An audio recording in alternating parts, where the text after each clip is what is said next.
Theta and cos phi.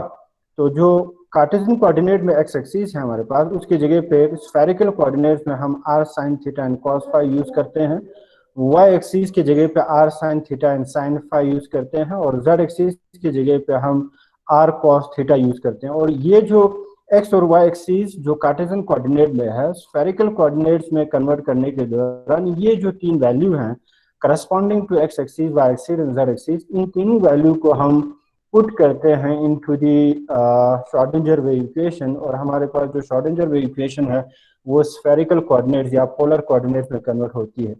तो जब आप यहाँ देखेंगे डेल्टा स्क्वायर साई जो है हमारे पास D square psi divide by D square plus D square psi divide by D Y square plus D square psi divide by D Z square, इन तीनों की जगह पे आप डेल्टा स्क्वायर साई भी लिख सकते हैं। कुछ ऐसे किताबें होंगे जहां पे आपको डेल्टा स्क्वायर साई लिखा होगा, ये सारे के सारे नहीं लिखा होगा। तो डेल्टा स्क्वायर साई जो है वो इसके बराबर होती है। ओके, तो यहाँ पे जो एक्स एक्सिस है हमारे पास, वाई एक्सिस है हमारे पास, ये जेड एक्सिस है, इसकी जगह पे हमने ये जो वैल्यू पुट किया और कुछ कैलकुलेशंस की, तो हमारे पास जो फाइनल जो इक्वेशन बनते हैं D square psi divide by D X square की जगह पे ये सारे के सारे वैल्यू आ जाएंगे 1 divide by r square and d divide by differential r into r square and d psi divide by d r, और ये वाली जो d square psi divide by D Y square है इसके जगह पे ये सारे के सारे वैल्यू आ जाते हैं इन दी पोलर कोऑर्डिनेट्स, और ये जो जेड एक्सिस है हमारे पास इसके जगह पे आप ये सारे के सारे वैल्यू पुट कर सकते हैं। ठीक है, तो ये जो जब आप इन वैल्यूज को श्रोडिंगर वेव इक्वेशन में पुट करते हैं तो हमारे पास D square psi D X square, D square psi divide by D X square, D square psi divide by D Y square and D square psi divide by D Z square की जगह पे ये सारे के सारे value आ जाएंगे, और प्लस यहाँ पे फिर 8 pi square m divide by h square E minus V into psi is equal to 0। तो ये हमारे पास जनरल इक्वेशन है। तो यहाँ पे आपके पास एच स्क्वायर साई है, ऊपर मैंने लिखा है 2m, तो एच स्क्वायर बार होता है, यहाँ पे क्रॉस होता है एच स्क्वायर साई, तो ये जो एच स्क्वायर साई है वो बेसिकली इसके बराबर होती है। ठीक है, 4 divide by 4 pi square divide by H square के बराबर होती है। तो एच स्क्वायर 5 की जगह पे ये वैल्यू पुट करेंगे आप, इसके जगह पे 2m divide by H square bar के जगह पे आप ये वाली वैल्यू भी पुट कर सकते हैं, 8 pi square m divide by H square आप यूज कर सकते हैं। तो ये है हमारे पास general equation for the Schrodinger wave equation in terms of the spherical coordinates. तो जब आप इस इक्वेशन को देखेंगे तो हमारे पास दो तरीके के पैरामीटर्स, जनरली हमारे पास दो तरीके के पैरामीटर्स हैं, जिन पैरामीटर्स पे आपके जो वेव फंक्शन है इलेक्ट्रॉन्स का वो डिपेंड करते हैं। आप यूं कह सकते हैं आपके इलेक्ट्रॉन्स के जो वेव फंक्शन है वो चेंज होता है with respect to that of the two factor, one is the distance r के साथ चेंज होता है। ठीक है, आर मीन्स न्यूक्लियस से जो डिस्टेंस है आपका उसके साथ आपका जो इलेक्ट्रॉन्स का जो वेव फंक्शन है वो चेंज होता है। एंड सेकंड आपके पास जो वेव फंक्शन है वो डिपेंड कर रहे हैं on the angle theta and phi. यहाँ अगर आप देखेंगे तो थीटा है d psi divide by d theta means change in wave function of the electron with respect to angle theta, और सेकंड आपके पास यहाँ देखेंगे तो change in wave function with respect to phi. तो दो हमारे पास एंगल है, इन दो एंगल पे भी डिपेंड करते हैं। तो एंगल मीन्स हमारे पास फॉर एग्जांपल ये एक न्यूक्लियस है, और न्यूक्लियस के पूरे 3 डायमेंशनल स्पेस में आपके पास इलेक्ट्रॉन की वेव होती है। एक आपका जो इलेक्ट्रॉन की वेव है वो डिस्टेंस के साथ चेंज होती है, 1s में अलग होगा, 2s का अलग होगा, 3s का अलग होगा। सेम उसी उसके साथ साथ हमारे पास जो इलेक्ट्रॉन्स की जो वेव फंक्शन है वो एंगल पे भी डिपेंड करते हैं। एंगल मीन आपके इस न्यूक्लियस के पूरे स्पेस में कुछ ऐसे रीजन्स होती है जहां पे इलेक्ट्रॉन्स की वेव फंक्शन ज्यादा होती है, और उसी वेव फंक्शन उसी रीजन को हम नाम दे देते हैं ऑर्बिटल।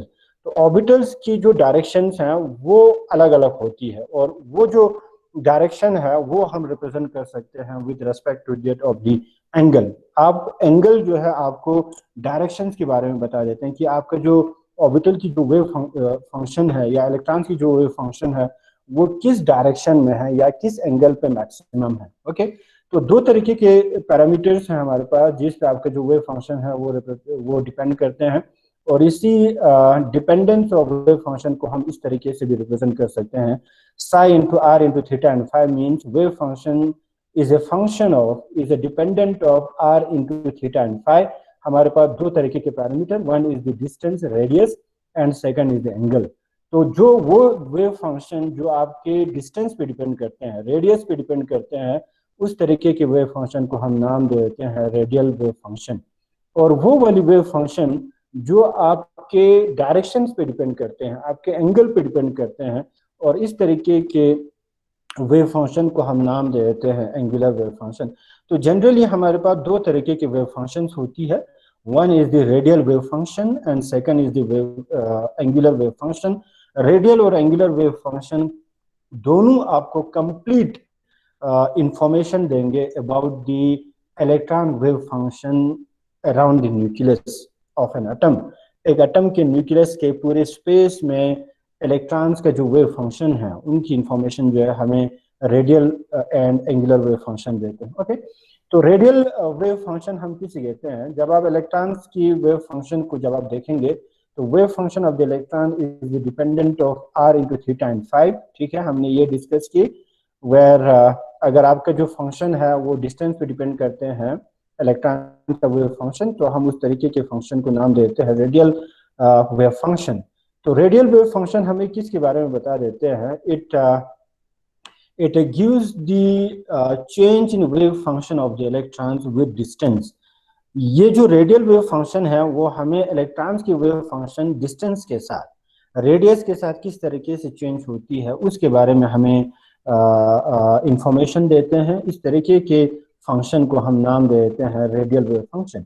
और रेडियल वेव फंक्शन को हम ऐसे भी रिप्रेजेंट कर सकते हैं, psi into r means radial wave function which is depend on the radius is equal to r and r. और ये जो आर है वो आपको बता देते हैं इलेक्ट्रॉन डेंसिटी के बारे में, या हम यूं कह सकते हैं प्रोबेबिलिटी ऑफ इलेक्ट्रॉन्स के बारे में। तो जो आपका जो रेडियल वेव फंक्शन है वो हमें बता देते हैं probability of electrons finding of probability of finding the electrons with distance के साथ आपका जो न्यूक्लियस के सराउंडिंग में इलेक्ट्रॉन्स की प्रोबेबिलिटी को रिप्रेजेंट करते हैं radial wave function. Okay, second जो हमारे पास फंक्शन है वो है वेव फंक्शन डिपेंड करते हैं ऑन दी एंगल। ठीक है, और इस तरीके के वेव फंक्शन को हम नाम देते हैं एंगुलर वेव फंक्शन। और ये जो एंगुलर वेव फंक्शन है वो हमें direction of the electrons wave के बारे में बता देते हैं। प्रोबेबिलिटी ऑफ फाइंडिंग इलेक्ट्रॉन जो है न्यूक्लियस के स्पेस में किस वाले डायरेक्शन में ज्यादा है उस डायरेक्शन को रिप्रेजेंट करते हैं। ओके, जनरली हम यूं कह सकते हैं एंगुलर वेव फंक्शन जो है हमें किसके बारे में पता करते हैं? हमें डायरेक्शन ऑफ द ऑर्बिटल्स के बारे में बता देते हैं। Direction mean shape of the orbitals के बारे में हमें इंफॉर्मेशन देते हैं, और इस तरीके के फंक्शन को हम नाम देते हैं एंगुलर वेव फंक्शन। ओके, तो एंगुलर वेव फंक्शन को हम इस तरीके से रिप्रेजेंट करते हैं, size the wave function which is depend on the two angle means direction के बारे में पता करते हैं, एक थीटा एंड फाई। और आर इसको हम इस तरीके से भी रिप्रेजेंट कर सकते हैं where r is the probability of finding electron या इलेक्ट्रॉन डेंसिटी। आपका जो इलेक्ट्रॉन डेंसिटी है वो किस पे डिपेंड करेंगे? वो डायरेक्शन पे भी डिपेंड करते हैं। और जब आपको डायरेक्शन पता चलते हैं जहां पे इलेक्ट्रॉन्स की प्रोबेबिलिटी मैक्सिमम हो उस डायरेक्शन से हमें ऑर्बिटल्स के शेप के बारे में पता चल जाते हैं। तो आपका जो एंगुलर वेव फंक्शन है वो हमें शेप ऑफ द ऑर्बिटल्स के बारे में पता करते हैं। ओके, सेकंड जो टॉपिक है हमारे पास रेडियल प्रोबेबिलिटी फंक्शन और radial probability distribution function. Okay, radial probability function हम किसे कहते हैं? रेडियल प्रोबेबिलिटी फंक्शन जो है it gives the information regarding the change in the wave function with respect to that of the distance। ठीक है, radial probability function हमारे पास एक फंक्शन है, हमारे पास एक पैरामीटर है जो आपको इलेक्ट्रॉन की प्रोबेबिलिटी चेंज, या हम यूं कह सकते हैं इलेक्ट्रॉन की जो वेव है रेडियस के साथ किस तरीके से चेंज होती है, उस चेंजेस को हम डिटरमिन करते हैं in terms of the radial probability function. और रेडियल प्रोबेबिलिटी फंक्शन को हम इस तरीके से रिप्रेजेंट करते हैं 4 pi and R square and psi square, where psi square जो है वो इलेक्ट्रॉन डेंसिटी को रिप्रेजेंट करते हैं, आर इज द डिस्टेंस है। तो जब आप इस इक्वेशन को देखेंगे तो हमारे पास जो इलेक्ट्रॉन की जो प्रोबेबिलिटी है, इलेक्ट्रॉन की प्रोबेबिलिटी जो फंक्शन है वो आपका इलेक्ट्रॉन्स की डेंसिटी जो है, इलेक्ट्रॉन प्रोबेबिलिटी का हो या इलेक्ट्रॉन डेंसिटी का हो, वो सेम है।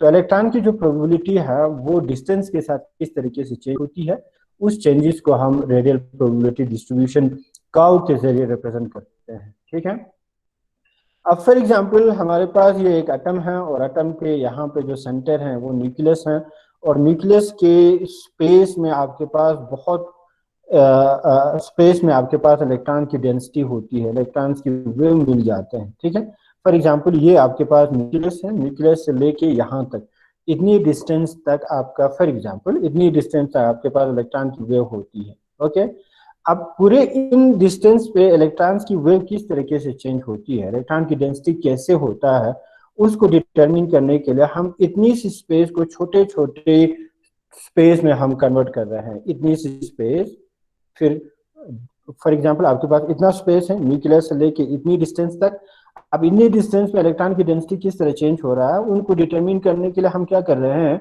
हम इतनी सी स्पेस को छोटे छोटे स्पेस में कंसेंट्रिक सर्कल्स में हम डिवाइड कर रहे हैं।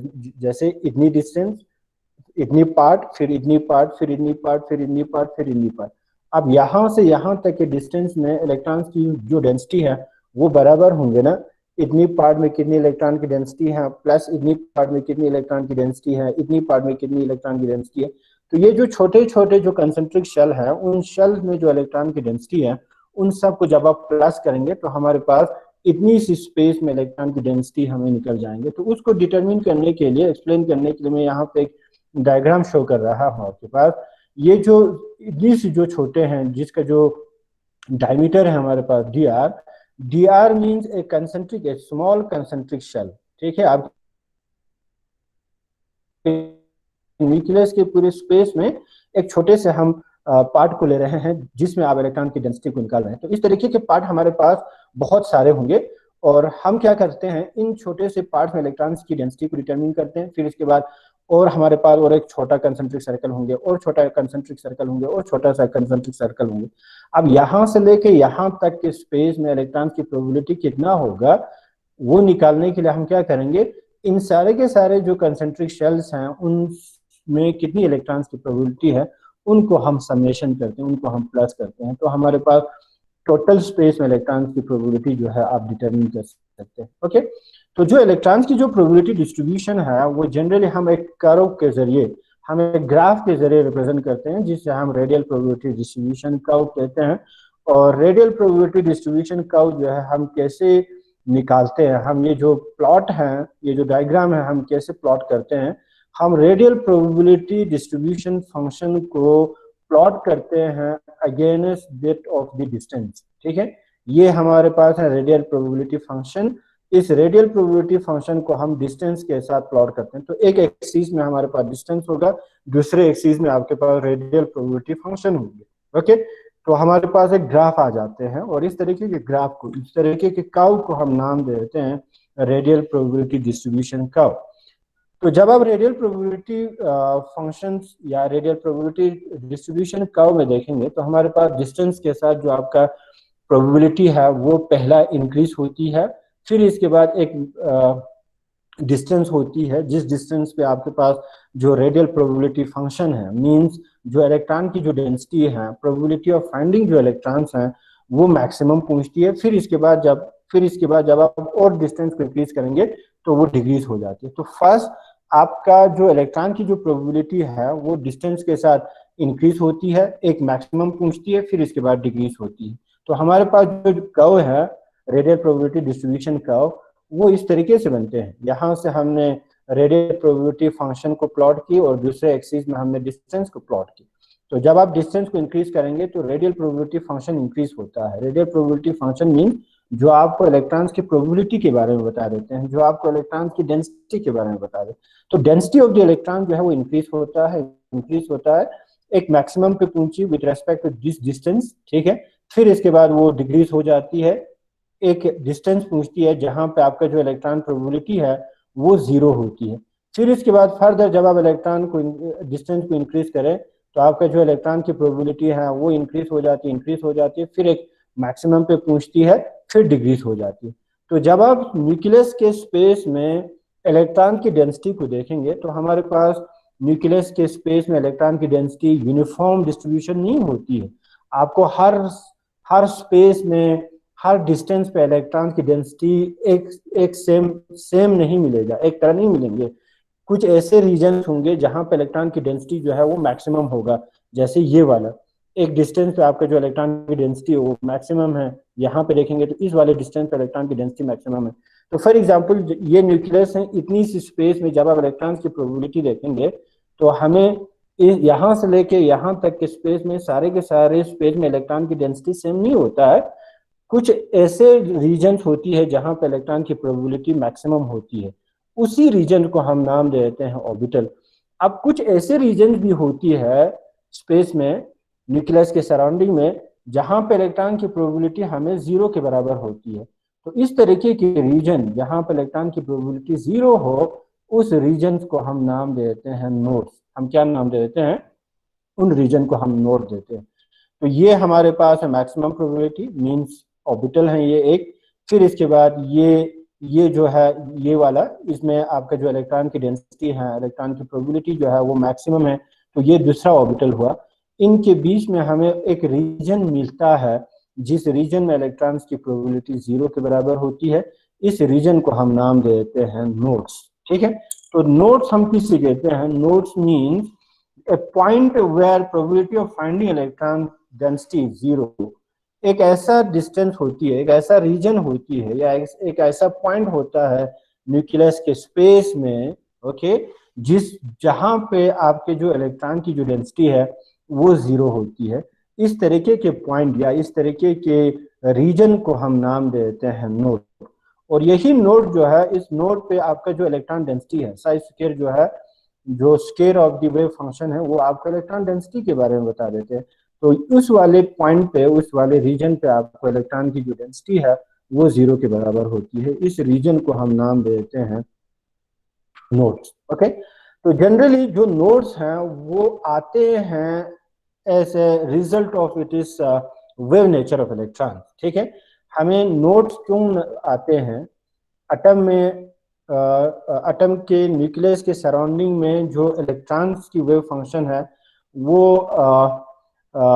यूनिफॉर्म क्यों नहीं है? वहां पे कुछ ऐसे रीजन जहां पे इलेक्ट्रॉन की डेंसिटी जीरो क्यों होता है? तो वो होता है naturally due to because of wave nature of electron. जैसे फॉर एग्जांपल हमने डिस्कस की कि जो इलेक्ट्रॉन्स हैं न्यूक्लियस के सराउंडिंग में वो मूव करते हैं तो इन द फॉर्म ऑफ वेव के फॉर्म में मूव करते हैं, क्योंकि इलेक्ट्रॉन जो है वो सब एटॉमिक पार्टिकल हैं और उसमें वेव की कैरेक्टर ज्यादा आते हैं।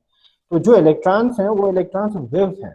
ठीक है, और उसी वेव नेचर की वजह से जो नोड हैं वो खुद ब खुद आ जाते हैं। जैसे फॉर एग्जांपल आपके पास ये एक इलेक्ट्रॉन्स की वेव है, तो यहाँ से जब आप देखेंगे तो आपका इलेक्ट्रॉन्स की जो वेव है एम्पलीट्यूड जो है वो इंक्रीज हुआ इंक्रीज हुआ इंक्रीज हुआ इंक्रीज हुआ इंक्रीज हुआ, फिर इसके बाद यहाँ पे मैक्सिमम पहुंची, फिर डिक्रीज होके यहाँ पे जीरो आ गया।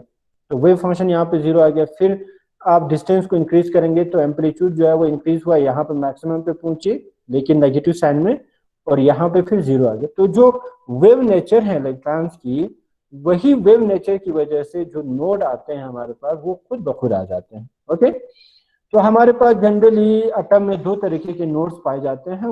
एक को हम नाम देते हैं रेडियल नोड्स और दूसरे को हम नाम देते हैं एंगुलर नोड, या हम नोडल प्लेन भी कहते हैं। ओके, तो रेडियल नोड हम किस कहते हैं? The region from the nucleus where probability of finding electrons is zero.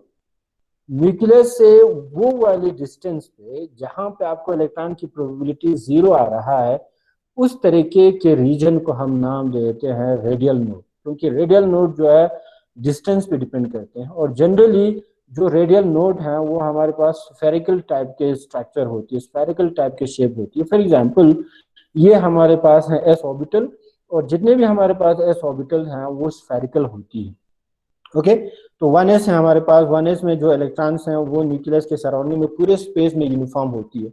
जब आप 2s को देखेंगे तो 2s में हमारे पास इलेक्ट्रॉन्स की जो डेंसिटी है वो पूरे स्पेस में सेम नहीं होता है। ठीक है, जैसे ये वाली रीजन है हमारे पास 1s वाला, फिर 1s के बाद ये जो रीजन है जो रेड कलर से दिखा रहे हैं वो हमारे पास 2s है। तो ये आपके पास न्यूक्लियस है, ये 1 शेल है, फिर ये 2 शेल है। अब 1 शेल में जो 1s इलेक्ट्रॉन 1s ऑर्बिटल है उस 1s ऑर्बिटल का एक यूनिफॉर्म इलेक्ट्रॉन डेंसिटी है। हर स्पेस में इलेक्ट्रॉन की डेंसिटी सेम है, यूनिफॉर्म डिस्ट्रीब्यूशन है, स्फेरिकल शेप होता है। सेम उसी तरह ये हमारे पास ट्वेस है, ट्वेस के भी हमारे पास स्फेरिकल शेप होती है। ट्वेस के रीजन में भी इलेक्ट्रॉन की जो डेंसिटी है वो यूनिफॉर्म डिस्ट्रीब्यूशन होती है। लेकिन जब आप न्यूक्लियस से ट्वेस ऑर्बिटल के डिस्टेंस पे देखेंगे तो हमारे पास इस वाले पोर्शन में इलेक्ट्रॉन की डेंसिटी ज्यादा होती है। फिर इसके बाद यहाँ पे एक रीजन बनते हैं जहां पे इलेक्ट्रॉन की प्रोबेबिलिटी जो है वो 0 के बराबर होती है।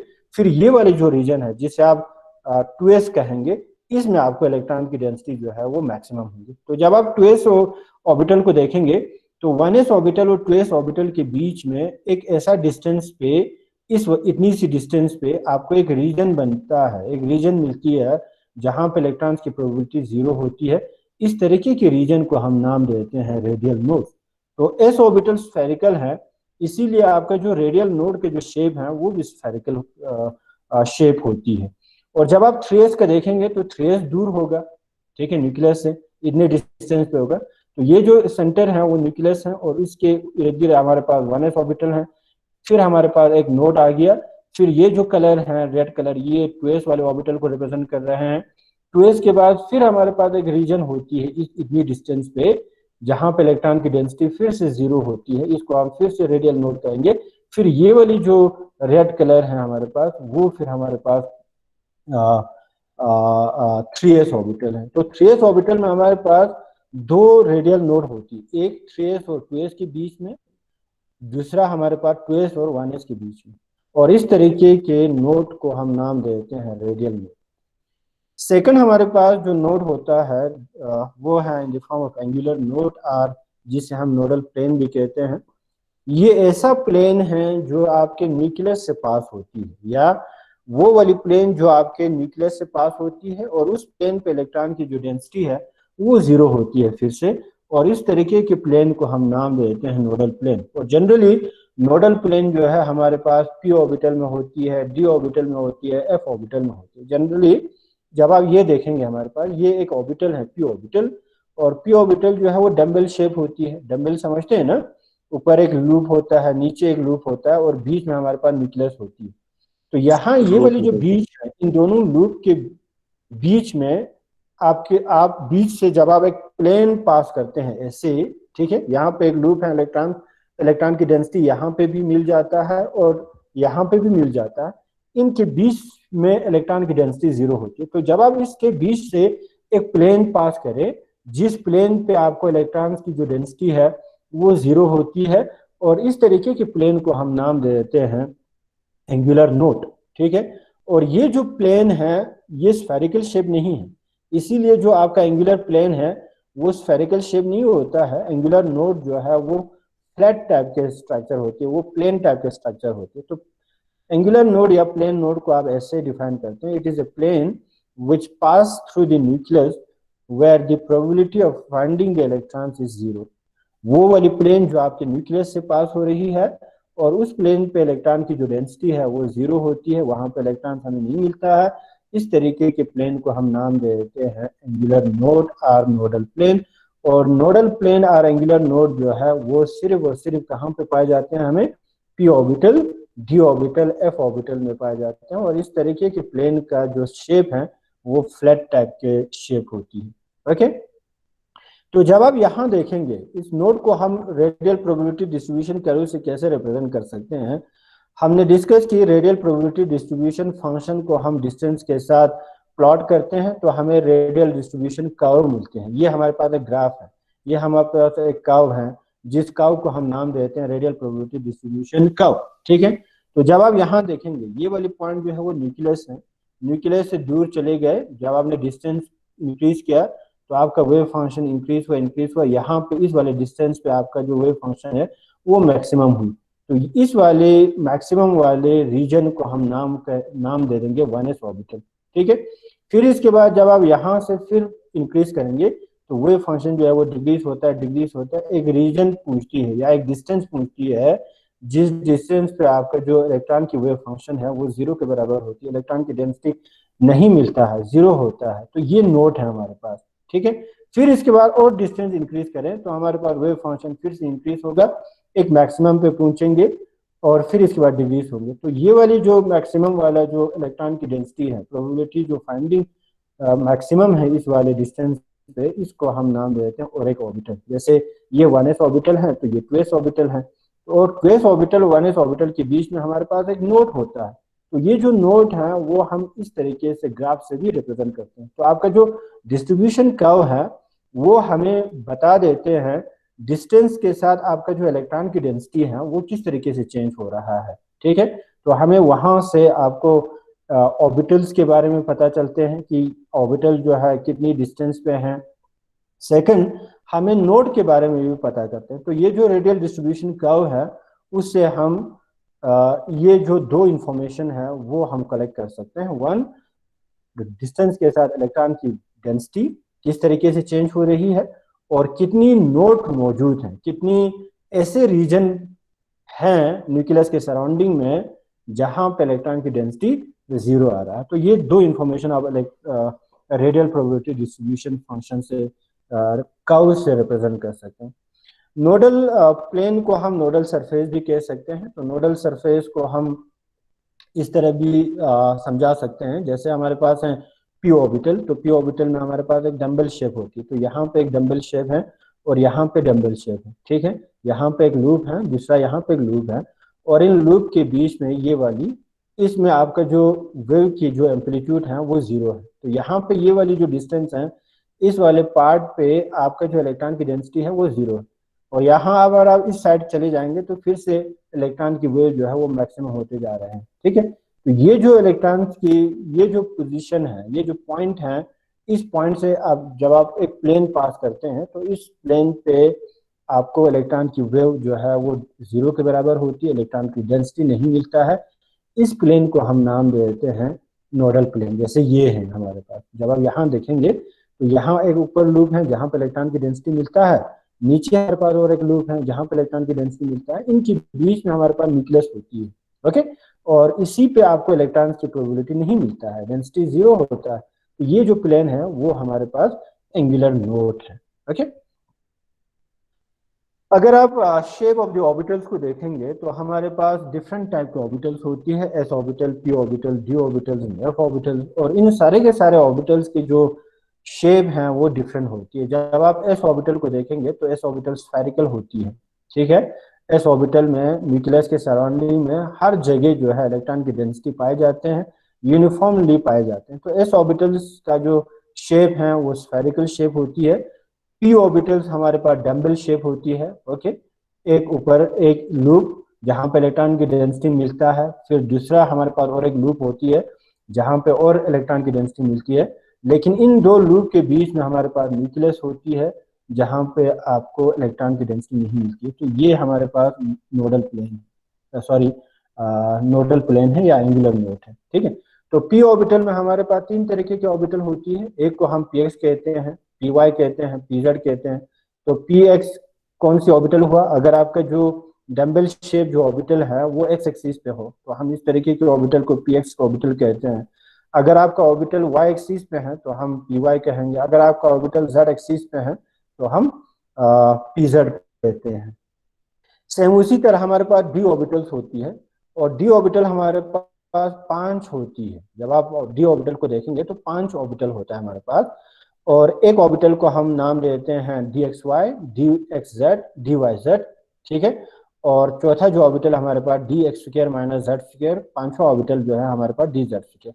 और जब आप डी ऑर्बिटल्स को देखेंगे तो हमारे पास डबल डम्बल होती है। ये एक डम्बल हुआ, ये दूसरा डम्बल हुआ, तो डबल डम्बल शेप होती है हमारे पास डी ऑर्बिटल। ठीक है, और डी ऑर्बिटल में से पांच डी ऑर्बिटल में से जो चार डी ऑर्बिटल है वो डबल डम्बल शेप है। पांचवा जो डी ऑर्बिटल है डी जेड स्क्वायर वो सिंगल डम्बल शेप के हैं, ऊपर एक लूप नीचे एक लूप, फिर यहाँ पे एक सर्कुलर कॉलर होती है। ओके, तो चार सेम शेप की होती है, पांचवा थोड़ा सा डिफरेंट होती है। और इनके जो नेम है वो हम कैसे करते हैं, हम फिर से एक्सिस के हिसाब से, कोऑर्डिनेट्स के हिसाब से हम इनका नाम देते हैं। एक्स वाई मीन्स आपका जो एक्स और वाई एक्सिस है उनके बीच में लाई करते हैं। जैसे ये एक्स एक्सिस हुआ, ये वाई एक्सिस हुआ, तो एक्स एक्सिस और वाई एक्सिस के बीच में आपका लूप है, ये देखो। ठीक है, तो हमारे पास 5 ऑर्बिटल में से जो 3 ऑर्बिटल्स हैं, ये वाला जो आपके एक्सिस के बीच में लाई करते हैं, जैसे फॉर एग्जांपल ये आपके पास एक्स एक्सिस है, ये वाई एक्सिस है, ओके, तो इनके बीच में ऐसे लाई करते हैं इस तरह, यहां से एक डंबल, यहां से एक डंबल, ओके। एक जेड मीन्स एक्स एक्सिस और जेड के बीच में लाई करते हैं, ये देखो, ये जेड हुआ, ये एक्स एक्सिस हुआ, तो जेड एक्सिस और एक्स एक्सिस के बीच में लाई कर रहे हैं। Y z means y axis और जेड के बीच में, ये ऑर्बिटल देखो, ठीक है। और d x square minus z square means x सर एक्सिस अगले और वाई एक्सिस पे लाई करते हैं, वो वाले ऑर्बिटल जो एक्स एक्सिस और वाई एक्सिस पे लाई करते हैं, तो हम उस तरीके के ऑर्बिटल को नाम देते हैं D x square minus z square. और जब आप डी ऑर्बिटल में देखेंगे तो हमारे पास जो रेडियल नोड है वो 2 होता है, क्योंकि डबल डंबल शेप है, एक यहां से पास होंगे, ये दूसरा यहां से पास होंगे, तो डी ऑर्बिटल में हमारे पास जो एंगुलर नोड है वो हमारे पास